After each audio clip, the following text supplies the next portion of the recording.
بسم الله الرحمن الرحیم. درس خود ادامه میدیم. قسمت پاراگراف خلاص شد. دیروز تا این قسمت کار کردیم. مطلب از فارمتینگ چی رو میگه؟ در حقیقت میدونیم ما از لحاظ فرمت در نوشتای خود تغییرات بریم. نوشتایی که در بادی نوشته میشه یا نوشتایی که در تایتل نوشته میشه. مثلا چه قسم فرمت تکست بولد باشه، بیگ تقریبا عیناً مثل بولد کار میکنه. بیگ یعنی کمک تکست بزرگ باشه، تکست ایتالیک باشه، یا به شکل کامپیوتر آوتپوت باشه بینی شکل، یا سوپر اسکریپت و سب اسکریپت باشه. اینا در حقیقت فرمت های نوشته است که بعضی مثالایش در اینجا برای ما گفته. HTML تکست فارمتینگ. این فرمت ها یعنی تگایش به کدام شکل است؟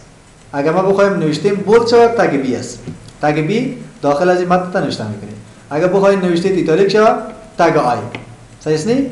این برای تو چی میکنه؟ لایک بولد یعنی اور ایتالیک نوشته را بولد ایتالیک. این تگ بی است. اینا گرچه چیزای تگایی است که سابق زیاد استفاده میشد، فعلا هم استفاده داره، ولی در HTML ورژن 2 اینا زیاد استفاده میشه. اینا تگایش که به این شکل استفاده میشه. مثلا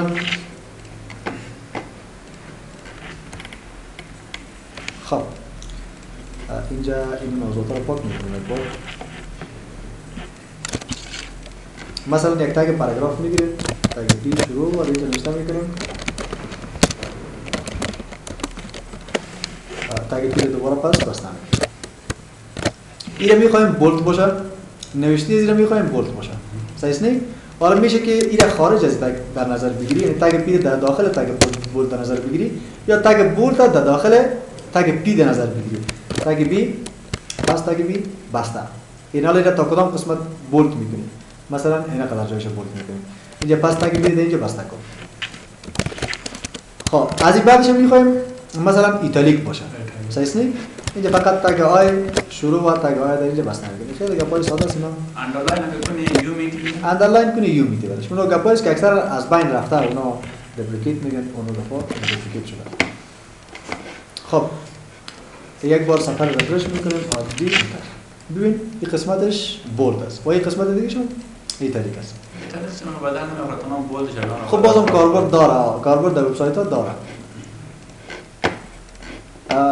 ای از تگ آی و تگ بی یا تگ بولد. و اینجا گفته که try at yourself. این اگزمپل ها رو با خود کار کنید دیگه. تکست فارمتینگ است، به این شکل پرفورمتد تکست است و کامپیوتر آوتپوت تگ است. اینا بعض گپایش در استایل برای ما گفتن. صحیح؟ مثلا این بیا سرچ کلیک کو، اینجا برای مثالش داده. تگ پی گفته، باز تگ پی که تگ پی در داخل از گرفتنی این قسمت. یا مثلا صحیح نی؟ اینا تگا است که خیلی ساده است دیگه. اینا دیگه که ایم چی است، مثلا بیگ چی است، اینا را در استایلش کار می‌کنیم. اینجا استایل داره. اینجا بیا در HTML فارمتینگ. خب اینا خو try yourself. ببین اینجا کلش برای ما گفته. HTML text formatting tags. یعنی تگایی است که سر نوشته ما از لحاظ فرمت تغییرات میره. از لحاظ رنگ نه، از لحاظ استایل نه، از لحاظ فرمت بولد. این تگای فرمت تکست است دیگه. فرمت تکست است. بی بولد میکنه تکست ما را. بیگ دیفاین بیگ تکست، یعنی تکست یک اندازه بزرگتر میکنه، از اندازه‌ای که وجود داره بزرگترش میکنه. مثلا ایم که از تقریبا مثل ایتالیک کار میکنه. صحیح یک اندازه تکست ما را ایتالیک میکنه. آی هم که از ایتالیک میکنه.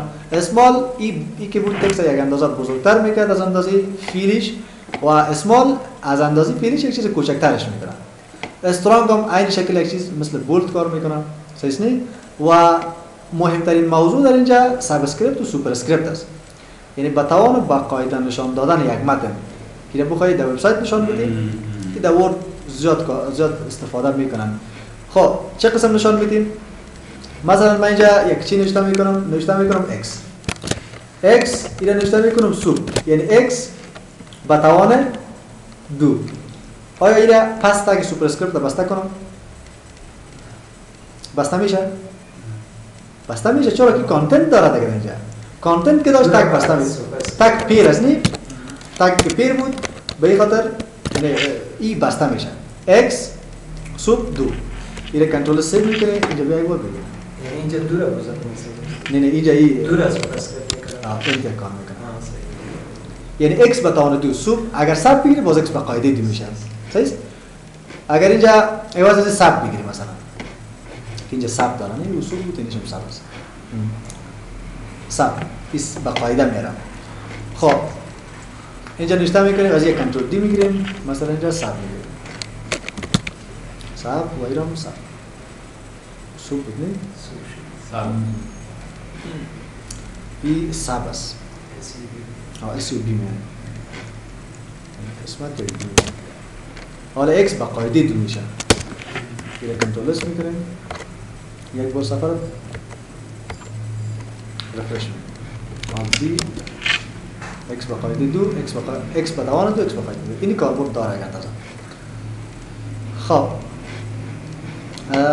این از این قسمت یک موضوع در پروگرام ورد و اکسل زیاد استفاده میشه ترک چنجز اگر دیده باشه کار کرده باشه نی ترک چنجز وقتی که ترک چنج آن کنی یا ترک چنج بعد از اینکه آن کردی اگر کدام متن انسرت میکنی و انسرت نشانی میشه اگر دیلیت کنی دیلیت تام نشانی میشه فرمت بتی در کل کامنت بتی کل گپایت نشانی میشه ولی فعلا در اینجا فقط یک انسرت و دیلیتش آورده یعنی برای ما تکست در وبسایت در صفحه وب پیج قسم نشان میده کی تکست انسرت شده است اگر دیلیتش انتخاب کردی یعنی دیلیت شده است خب حالا بیا اینجا تگ انسرت بگیم مثلا اینی پاراگراف هم داخلش خب اینی پاک میکنیم این قسمت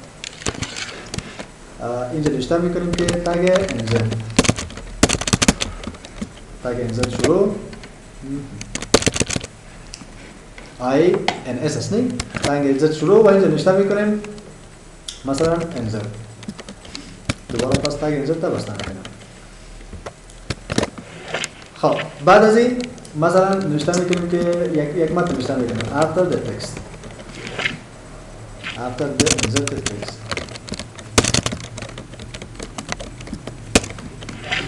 این سیو میکنیم یک بار صفحه را رفرش ببین یعنی قسمت انتر شده است نه این اندرلاین نیست انتر شده است بایم بعد ازش خب اینجا میشه که اینه مثلا دیلیت بگیریم DL صحیح نه اینه مثلا DL میگیریم DEL deleted text و اینه میشه که delete بگیریم delete after the deleted text اینه سیو میکنیم یک بار میبینیم صفحه رفرش ولی در وبسایت کاربرد نداره برای ما خیلی تا کار میکنه اگر کدام جای ضرورت بود میشه از استفاده کنید یک فرمت میده دیگه این فرمت نوشته از فرمت تکست اینا HTML کامپیوتر آوتپوت تکست است ببین مثلا نوشته رو به شکل کد میاره این به شکل KBD یا تقریبا عین شکل یک کار میکنه مثلا سم عمودی یک گپ اینا چیزایی است که یک مقدار بسیار کم سر نوشته تغییرات میاره ولی از لحاظ فرمتش بیشترین کاربرد در بین تمام از اینا فقط یک ساب اسکریپت و سوپر اسکریپت داره و یک اندازه بولد کاربرد داره به این شکل تگ پری است اینا کاربرد داره دیگرش اونقدر تاثیر زیاد هم نداره و کاربرد هم نداره مثلا اینجا کد کار میکنیم کد هم یک اندازه کاربرد داره شاید در چیزا دیده باشین در اکثر نوتای کامپیوتری دیده باشین که به کدام شکل این یک متن مثلا خب اینجا نوشته میکنیم تگ کد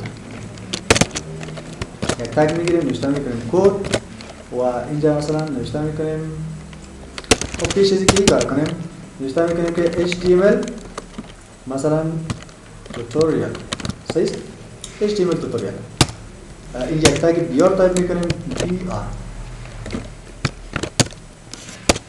و اینجا مثلا یک تگ دیگه میگیریم فرض کو که یک تگ پی یک تگ پاراگراف و اینجا بعض متن رو نوشته میکنیم خیلی وقتا در احتمال که متن زیادتر باشه خوب مطلبش درک کنیم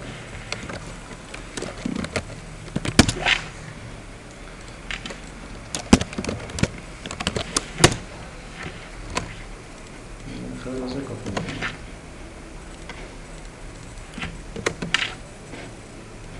اینجا پیست میکنیم این یک قسمت از ایره مثلا ما کد استفاده میکنیم اینی قسمت نوشته میکنم تگ کد صحیح تگ کد و ایره تا اینی قسمت با کد تبدیل میکنیم تا اینی قسمت دوباره پس تگ کد بسته میکنم یا یک اندازه کاربرد دارم تگ کد پس بسته میکنم صحیح ایره سیو میکنیم کنترل اس یک بار سفر رفرش کنترل آلت پی انتر اینجا ببین اینی قسمت با کد کامپیوتری تبدیل شده تا اینجا نوشته رو ببین بعد از این نوشته رو ببین صحیح است؟ اینی را کد میگم. حالا اگر ما مثلا دیگه فرمت استفاده کنیم، مثلا این خود چی بود؟ کد بود. اگر از KBD استفاده کنیم ببین KBD چی کار میکنه. اینمی HTML توتوریال که نوشته کردیم اینمی رو ما KBD میتونم. صحیح؟ اینجا نوشته میکنم تگ KBD KBD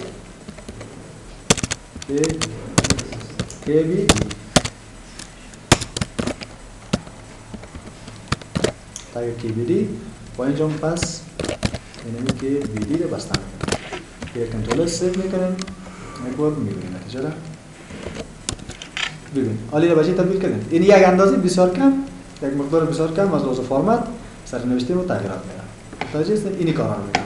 به این شکل دیگرای شما ساده است، میشه که خودتون باز کار کنید. این دیگرش یک مقدار بسیار کم سرش تغییرات میده. ولی مهمترین تگ گفتیم بسیار کاربرد داره تگ پری است. پری برای ما فاصله ایجاد میکنه. ما اگر بخوایم اینی متن از این دیگه این قدر فاصله داشته باشه. صحیح کنم؟ این فاصله رو تایپ کردم نی. ولی بازم اگر ما اینو سیو کنم اینجا میایم سیو RD انتر داخلش کردم. آیا تغییرات آمد؟ تغییرات نمیاد. وقتی که فاصله در اونجا معنا نمیده دیگه. پس برای از اینکه فاصله را در وبسایت نشان بدیم از چی استفاده میکنیم؟ پری استفاده میکنیم. تگ پری. صحیح است؟ اینجا نوشته میکنم تگ پری میشه که در این قسمت استفاده کنیم تگ پری. شروع با تگ پری را میشه که در این قسمت ختم کنیم. مثلا در این قسمت دوباره تگ پری بسته میکنیم. این سیو میکنیم. یک بار صفحه رو بکش. فاصله اینجا چی شد؟ نشان میتونی؟ اینی کارا رو میکنه. این زیاد کاربرد داره برای ما، خیلی زیاد کاربرد داره. ولی یک نقصی که داره یک مقدار اما فرمت نوشته رو تغییر میده. اینی نقص داره. اصل فرمت نوشته ما به این شکل بود. بعد از تگ پری این رو به شکل تغییر. این یک نقص داره. یک اندازه تغییرات میرسه. استایل فون، نوعیت فونت ما، فرمتش. خب دیگرایش هم میشه باز کرده خود کار کنید. صحیح؟ تگ قسمت HTML استایل است. استایل میفهمیم که مربوط به CSS میشه. گفته HTML استایل و CSS. یعنی این مکمل در حقیقت استایلا مربوط به CSS میشه که ما بعد از اینکه عناصر را در HTML به وجود آوردیم، یعنی این نوشته را در HTML کردیم، بعد از اون باز ما استایل برش میکنیم. حالا استایل ما میتونه رنگش سرخ باشه، رنگ نوشته میتونه آبی باشه، یا نوشته ما سایزش میتونه 30 پیکسل باشه. هایدش نه ارتفاعش. اینی که پارا ما کل شده چی میکنیم؟ در CSS میکنیم. ما این کارا در HTML هم کرده میتونه. پس چرا در HTML نمیکنیم در CSS؟ HTML در حقیقت مقدار کد زیاد میشه. کد که زیاد شد حجم وبسایت زیاد میشه. حجم وبسایت که زیاد شد لود زیاد میشه. یعنی وقتی که تو کل کدا را با HTML نوشته کنی، فرمت و استایل و کل گپا را با HTML بدی، یک وبسایت تو را وقتی که یک کس میخواد باز کنه او چندین ثانیه طول خواهد کشید تا وبسایت برات باز شود. به این خاطر مکمل یعنی استایل و کل گپا را ما که HTML کار نمیکنیم. باز ما از CSS استفاده میکنیم. خب بعضی استایلینگ HTML و CSS.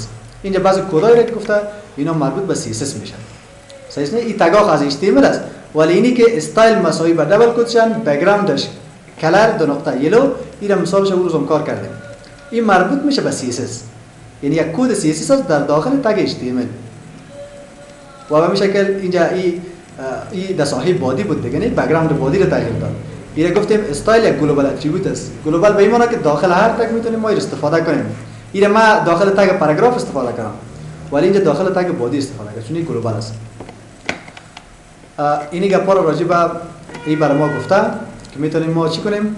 استایل شیت فایل یعنی CSS فایل میتونیم ما فایل CSS به وجود بریم و اینمی عناصر المنت رو برش استایل بدیم. استایل element in the HTML head section. خب این گپا را در CSS ان شاء الله که سرچ کار خود کردیم. اینا گپایی است که یعنی اکثرا سر کدای CSS بس میکنم. این مثالش رو روز کار کردیم، اگر خواستید مثال دیگه باز کار کنیم برش. عین شکل کار میشه. صحیح؟ این انلاین استایل دادن است. در CSS به چند شکل استایل میشه ما بدیم. یکی انلاین است، یکی اینترنال و اکسترنال. یکی است انلاین است. انلاین یعنی در داخل خود لاین، در داخل کد HTML ما از کد CSS استفاده کردیم. صحیح است؟ یا در حقیقت حجم زیاد میکنه ولی باز ما وقتی کلاس ها و آیدی و گپا رو معرفی کنیم باز میشه برای هر کلاس، یعنی 20 پاراگراف که شامل یک کلاس است یک رنگ، 10 پاراگراف که شامل مثلا یک آیدی است، آیدی 1 آیدی 2 برای از یک رنگ دیگه بدی، یک استایل دیگه بدی، فرمت دیگه، فونتش تغییر بدی، فرمتش تغییر بدی. اینی گپارا بس CSS کار میکنه. اینجا مثالش کار کردم و این قسمت هم HTML استایل اگزامپل تکست الاینمنت، یعنی موقعیت نوشته خود اگر بخوایم تغییر بدیم صحیح از طریق CSS دیگه، مثلا استایل مساوی با تکست داش الاین دو نقطه سنتر، یک کد CSS است ولی اگر از طریق HTML بخوایم نوشته خود در وسط قرار بدیم چه قسم میشه؟ فعلا بحث ما سر HTML است.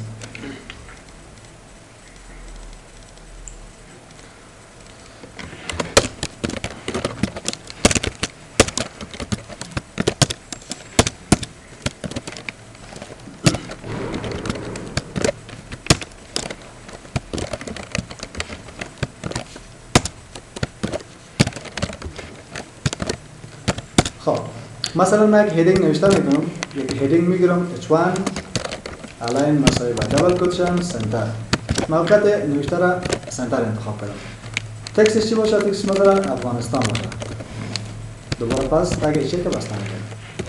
خب یک الاینمنت برای نوشته موقعیت تعیین کردم و بادی رو میشه که نوشته کنیم BG کلر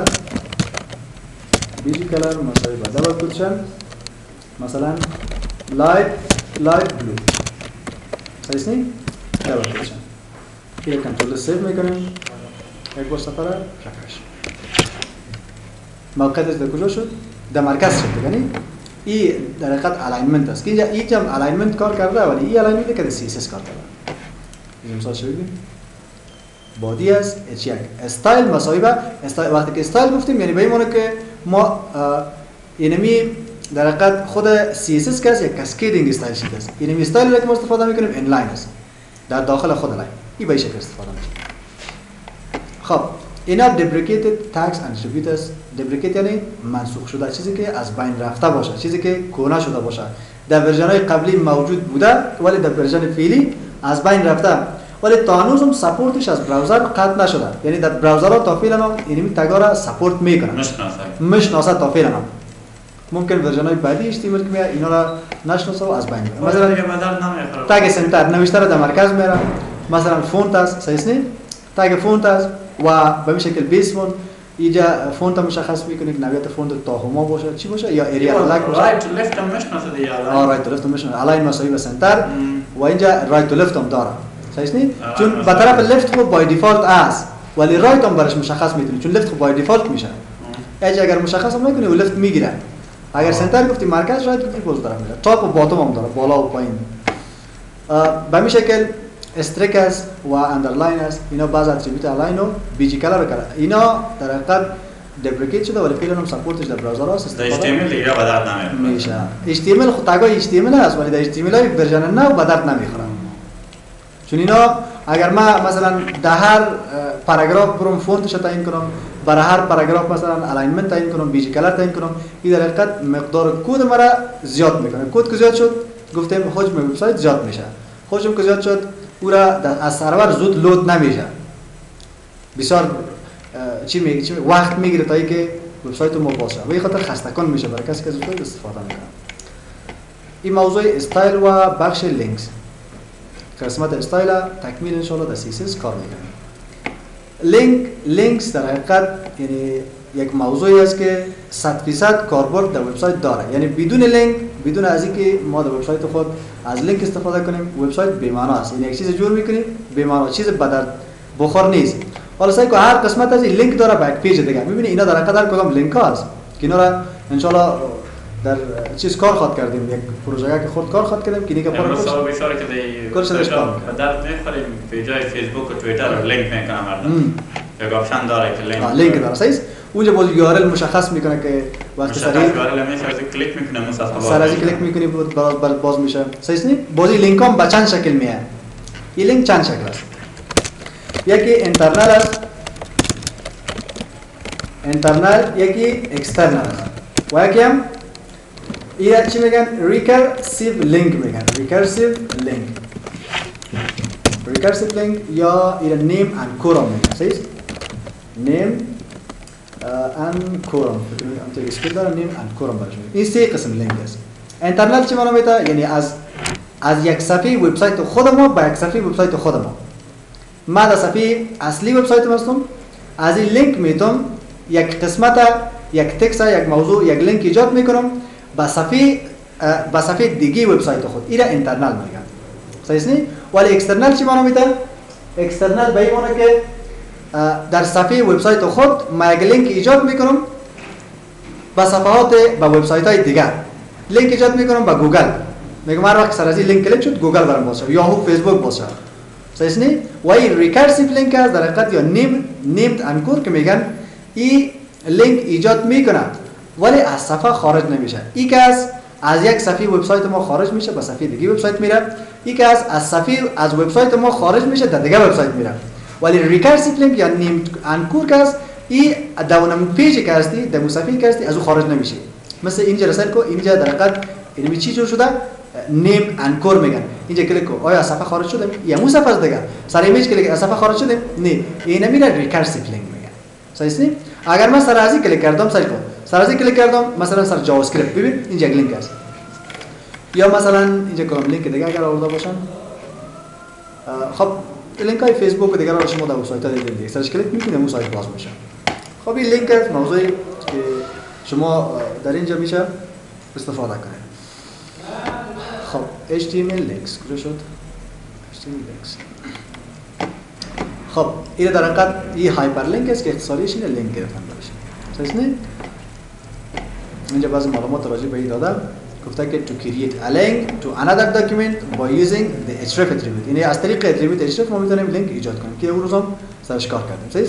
To create a bookmark inside a document by using the name attribute.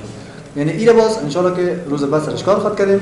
ما مثل که در پروگرام ورد شما خوانده باشیم اینجا هیدینگ داره، هیدینگ 1 یا لیبل داره. بعد از او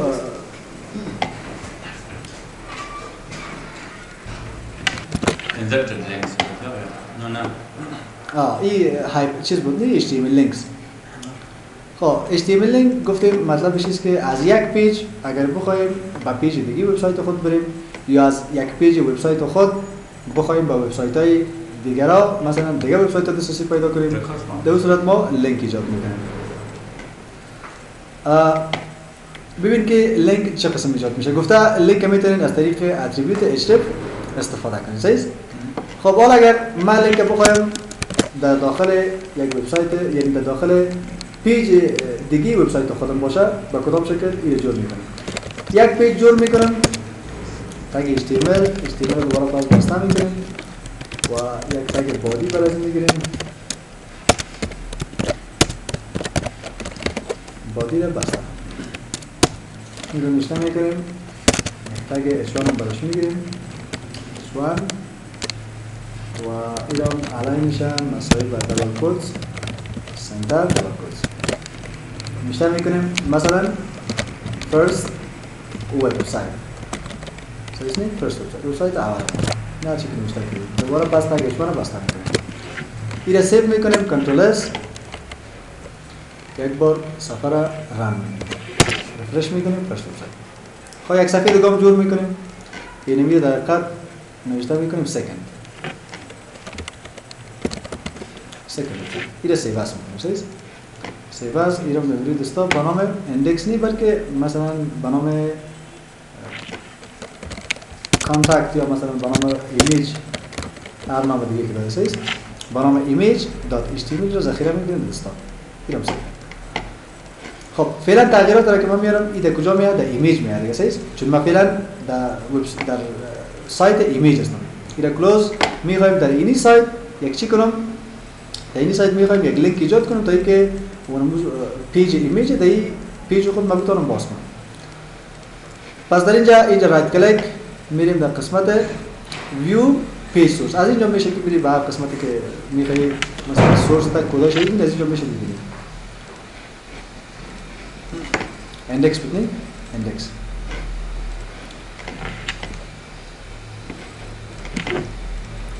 خب میشه که اندکس مثلا در این صفحه بریم میره، یک بار رایت کلیک اوپن with notepad پلاس پلاس. پلاس اینجا نداریم.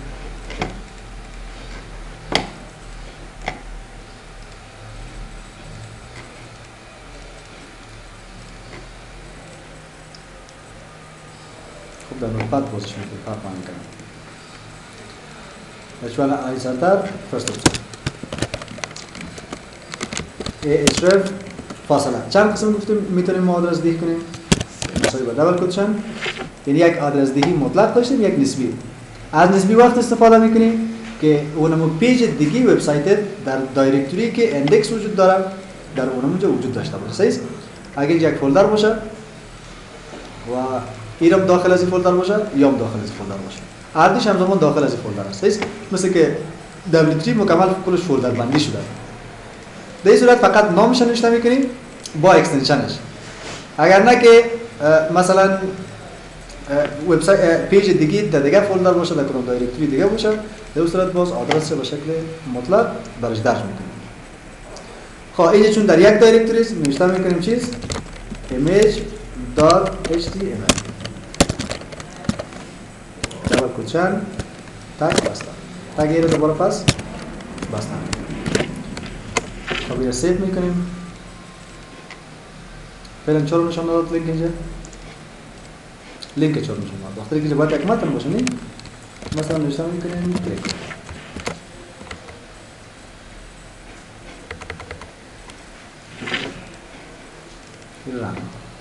اینجا کلیک کنم حالا اگه کلیک میکنی برای چی رو میره چرا اینجا پیج دیگه رو برای ما باز نکرد پیج دیگه رو چرا باز نکرد نه اینترنت ضرورت ندارم این داخل دیگه دایرکتوری است نه ما اینجا چی نوشته کردیم ایمیج .html یعنی فعلا ایمیج هم در دایرکتوری وجود داره که اندکس وجود داره حالا در اینجا نیست اگر من ایمیج از داخل از این بکشم در اینجا پیست کنم اینا رو سایکو یک بار دیگه میره سیو و این رو رن میکنم یک باری را رفرش حالا کار میکنم حالا کار میکنم نه سکند پیج در یک دایرکتوری است حالا اگر این دایرکتوریش فرق کنم ایمیج دوباره پس داخل نیو فولدر بره حالا چه قسم آدرس برش میدیم حالا دیگه آدرسش مطلق چیز میدیم نه آدرس مطلق میدیم نسبی نمیدیم خب دسکتاپ مربوط کدام درایو میشه درایو سی مربوط کدام یوزر که میرن لاگین هستیم نه از یوزر لاگین هستیم مربوط به یوزر میشه داخل از یوزر در دسکتاپش اینجا نیو فولدر 2 است و image.html اینی آدرس خود اینجا تایپ شده ولی چون در داخل نیو فولدر است یک فایل به نام ایمیج دیگه اندکس خصوصی اصلی است این دیگه خب خیلی مهمه است که باید خوب تحلیل کرده بودیم دلت که به این شکل نوشته میکنی یا اینجا کپی میکنی اینا در اینجا آدرس مطلق نمیده آدرس نسبی در اینجا کار نمیکنه صحیح کنترل وی در سیو میکنیم یک بار سایت رو رن حالا اگر من باز کلیک کنم برای من ریلود نمیانی چون آدرس من مطلق بود این یک نوع لینک است این لینک انترنال میگن یا داخلی یعنی لینک در داخل چیز لینک در داخل وبسایت ما از یک پیج وبسایت به پیج دیگه وبسایت اگر بخوایم که لینک مثلا از وبسایت ما ایجاد شه به یک سایت دیگه اینجا آدرس مطلق باز شما نوشته می‌کنید مثلا چه قسم اینجا اگر نوشته کنم google.com صحیح است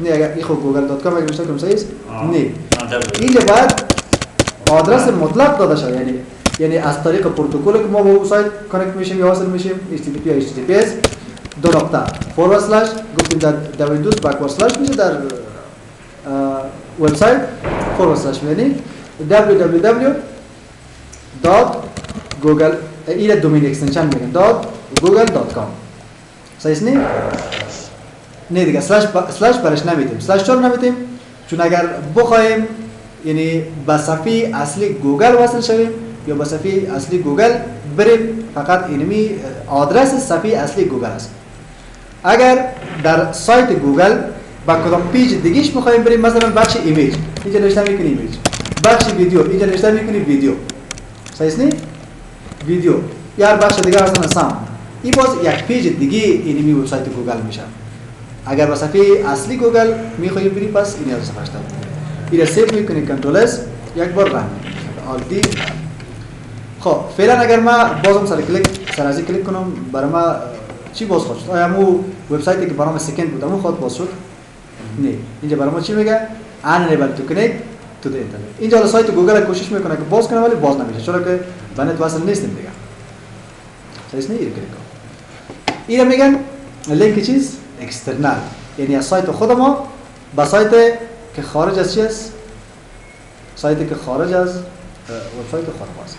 یک نوع لینک دیگه است که در حقیقت برای چی استفاده میشه؟ برای اینمی موضوع از اینکه ما لینک در داخل خود چی استفاده کنیم؟ وبسایت خود. لینک انکور هم برش میگن و ریکرسیو لینک هم برش میگن.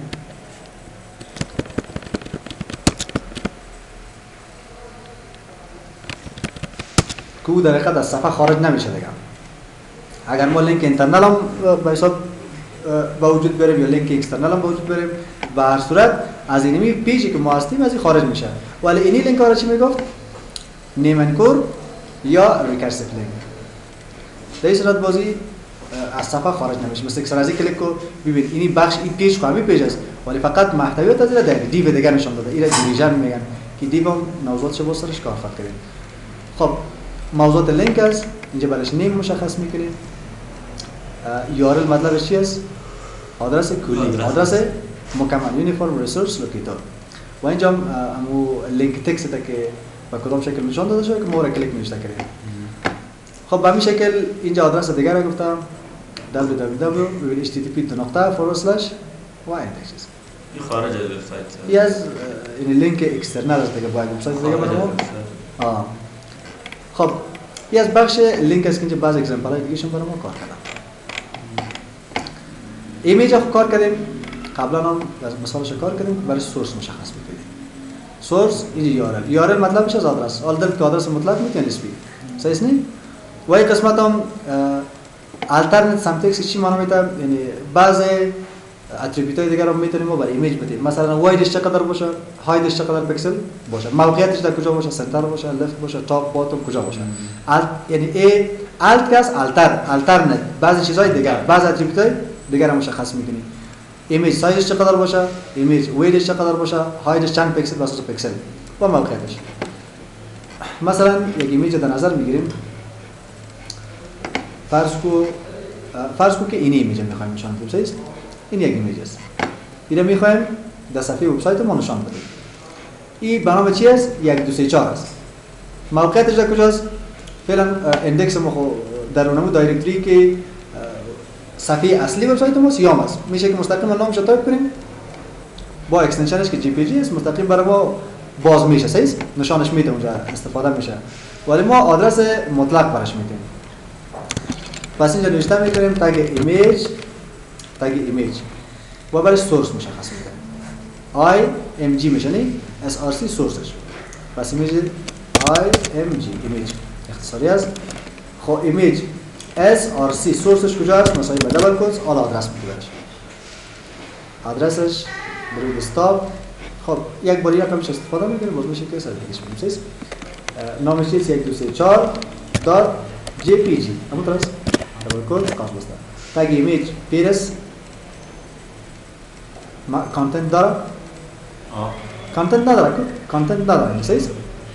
کانتنت داره؟ صحیح. این اگر من سیو کنم یک بار وبسایت خدا رفرش کنم.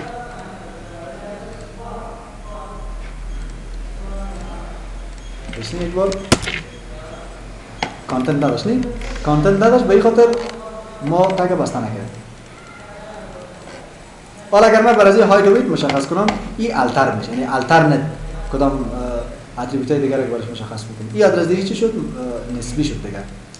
خب آدرس اگر به این شکل مشخص میکنی بازم میشه که مشخص کنی برای درایو سی یوزرز ریجستاپ و اینجا به نام 1 2 3 4 هم کنیم 1 2 3 4 .jpg.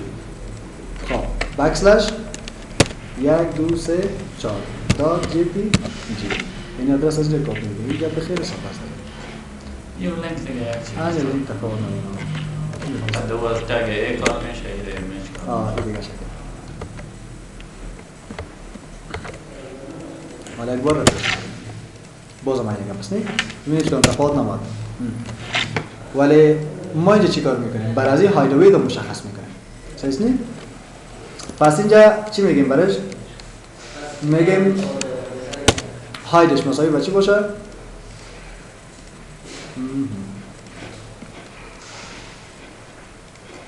برای از این هاید و وید رو مشخص میکنیم. خب سورسش اینی قسمت است دات جی پی جی و هایدش 200 میگا هاید مساوی به دبل کوتس 200 پیکسل در پی ایکس وای بزن 200 پیکس و وایدش هم میشه 300 خب وایدش چی میکنه؟ کنترل اس واید مشخص کردی حالا بیا یک بار سرش کن پیراتی اینتر چرا نشان داد وقتی که پیکسل برش مشخص نکردی چند پیکسل مساوی به دبل کوتس مثلا 300 پیکسل 300 پیکس هایدش چقدر شد؟ 200 پیکسل ویدش ضرب إذا سيف میکنیم یک بار سفر رفرش میکنیم عادی این هاید ویدش این هاید سیز این اگر بخوایم برای ایمیج یا هاید وید مشخص کنیم ایمیج سورس یک قسمت هم گفته که عیناً مثل که شما لینک ایجاد میکنین عین شکل میتونیم که یعنی URL در اینجا تایپ میشه سیز آدرس مطلق و آدرس نسبی اینجا بعض اتریبیوت های دیگر داره که اینجا که التر استفاده کرد به این معنی که التر چی میشه هایدش و ویدش و موقعیتش که در کجا باشه اینجا هم گپ پایزش اینجا یک مثال شده ایمیج سورس به نام public.jpg در التر پابلیک مثلا راک ویدش چقدر anything چیز در این ورژن بدون از که پیکسل تایپ کنی سپورت میشه ولی در ورژن 3 تیم تا چیز نمیشه در این ورژن اگر 304 یعنی نوشته کنی سپورت میشه سیز اینجا مثلا هایدش هم اینه چیز هاید و وید مشخص شد یک بخش ایمیج پس میتونین خود تگ ایمیج در خودش بسته کنی و اینجا میشه که ایرا دیفاین ایمیج مپ یعنی ایرا قسم جور کنی که این مپ شما بک پیج دیگه بک صفحه دیگه مثل که یک بتن میگیری او را باز در اینپوت تایپ کار میکنیم او بتن یک عمل انجام میده میشه که او بتن برش یک ایمیج معرفی کنیم و هم ایریا است که یک کلیکیبل ایریا انساید ایمیج مپ یک ساحه را به وجود میاره که در او ساحه هم یعنی میتونیم به حساب چی کنیم یک کلیکیبل یک ساحه که در او بتونیم یک معلومات راجع به اینمی نوشته کنیم یک ایریا به وجود میاره ولی هم گپایی است که پروداکت هایی که سپورت میشین زیاد معلومات داده باشه این تگ ایمیج است ساده او روز هم کار کنیم تا یک مثال شما خب موضوع تیبل یکمه که جنجال زیاد است این رو باز میشه دیگر از کنیم که تیبل دیتا چطور میشه تیبل چطور ساخته میشه بر از این رو و کالم چطور تعیین میشه رو و کالم چطور مرج میشه این مثل اکسل نیست که فقط انتخاب کنیم و مرج کنیم یکمه که جنجال زیاد رو باز میشه دیگر از کنیم مهمترین بخشش حال رسمی تیبل لیست فرم فریم و کلر این چند دانه میشه 1 2 3 4 5 6 این میشه 6 بخش مهم است در بین کلش یعنی یاد بگی دیگه خلاص اینا رو وقت تشریح کردیم تا دل تو بورا نمونه کنم وقت که اینا چی بسیج تا این قسمتش مهمه اصل گپای اساسی از اینجا شروع میشه